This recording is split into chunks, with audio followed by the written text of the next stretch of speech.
Hi guys, ఈరోజు meal maker pakodi ఎలా చేసుకోవాలో చూసేద్దాం. ఒక బౌల్లో హాట్ వాటర్ వేసుకొని మిల్లీ మేకర్ని నానబెట్టుకోవాలండి కొద్దిసేపటి వరకు. ఆ వాటర్ని బాగా ప్రెస్ చేసి ముక్కకు లేకుండా ఒక బౌల్లో వేసుకోవాలి. అండ్ 2 స్పూన్స్ ఆఫ్ కార్న్ఫ్లోర్ వేసుకొని, హాఫ్ స్పూన్ ఆఫ్ కారం, హాఫ్ స్పూన్ ఆఫ్ ఉప్పు అండ్ కొంచెం food colour and jeera powder ఒక స్పూన్ వేసుకొని బాగా కలిపేసుకోవాలండి.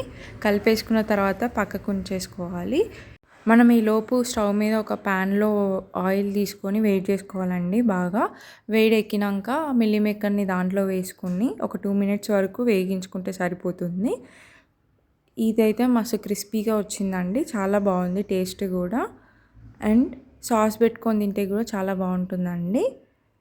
వేగినాక ఒక ప్లేట్లో ఆయిల్ పేపర్ వేసుకొని దాంట్లో వేసుకుంటే సరిపోతుంది. దీంతో పాటు మిర్చి కరివేపాకు కూడా మనం వేగించుకొని దాని మీద వేసుకుంటే బాగుంటుందండి. ఈ వీడియో కనుక మీకు నచ్చినట్టయితే do like, share, subscribe our channel. Thank you.